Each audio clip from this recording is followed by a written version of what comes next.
Money also meant I had time, and there was a time when that time attacked me. But I've learned that anger and love aren't opposing forces. They've got to balance to exist. All emotions have to be processed. Anger is knowing what I deserve on my plate, and love is delicious. But seeing and accepting the healthy and unhealthy strands of my personality for what they are has not been an easy journey. Wouldn't be worth it if it was. Funny how one moment can change an entire life. In my case, that was being left by a girlfriend after telling her I'd been unfaithful. A girlfriend I was convinced I was in love with. I figured it's worth writing about because this shit happens all the time, but I don't hear enough about it, not from this angle anyway. To find my way towards a healthy relationship with anger, I had to overcome obstacles, namely my parents. I'm closer to my mum and dad than I have been in a long time. Shit had to change. I had to grow up and confront the gods. They're worried about this book, concerned with their own legacy. Usually, an author's parents pass before they dissect them. I'm not waiting that long. And I believe, now we're closer, that they understand. They get that whatever I write might help someone else. It's about creating something that could outlive you or me. Words are forever. When I look into my mum's seaside eyes, blue and green, I can see her love for me. And for the world. I can see what she's had to work through and how hard she is on herself. Except, I don't feel it squeezing my belly like I used to. I feel separate, which is a good thing. It's hard watching her stay afloat at times, burdened by distance in her youth from her own parents, bullied by a system she spent her life opposing. Her heart is certainly in the right place, always on hand to help and encourage, puts herself second a lot, which is decent in moderation, but it's one trait I've learned to ditch. Without my mum, I wouldn't be who I am today.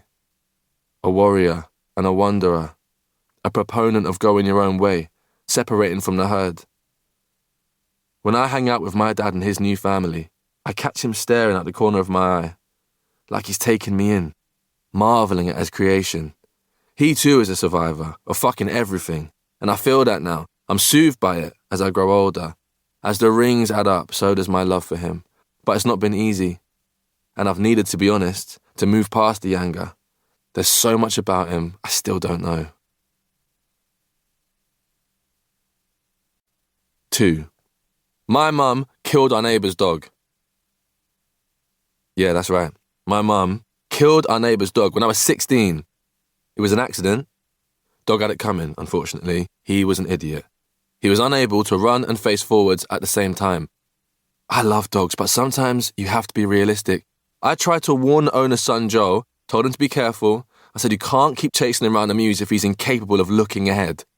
I really stressed how anti-survival that trait was. This tiny little black dog, could have been a toy, ran around like he'd been wound up that morning, like he had a silver winder in his back. We were looking after my dad's old dog, Narco, at the time, big white Alsatian. If our door was open, as it often was in this mews, this little hamster excuse for a canine would bolt inside, sprint circles around Narco, who would just look up at me as if to say, "What the fuck is this thing?"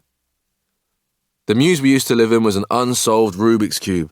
Every neighbour a new assortment of clashing colours. It led from the street in a backwards L shape, with most houses hidden from view. That didn't stop people wandering down at night, though, trying to steal a bike, trying to wank each other off on the bench backed into the corner. Only the older couple at number 1 lived through more iterations of mews occupants. My mum and I weren't even there that long, a few years. We rubbed bricks with all types of folk. Matt, a masseuse who collected samurai swords, his partner Flora, a reflexologist who once cured my headache by rubbing my little toe, Emily and Jason. Jason was an ex-rugby player turned border police officer.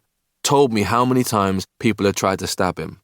I could hear Emily crying through my bedroom wall when they found out he had a brain tumour. Dan and Sarah had a dangerous domestic.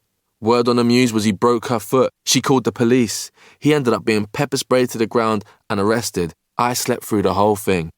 Alexis and Iris, in a permanent state of yoga, probably had carpets on the walls. Herbal tea only. Topi, a tall, leggy, model-type woman who lived alone. Sometimes men would turn up looking smug. Rarely would we see them again. After they left, that was. Her killing extended only to fashion. The most memorable, however, was easily Para seguir escuchando este audiolibro gratuitamente, haz clic en el enlace de la descripción y podrás escucharlo completo sin coste gracias a la prueba de 30 días de Audible.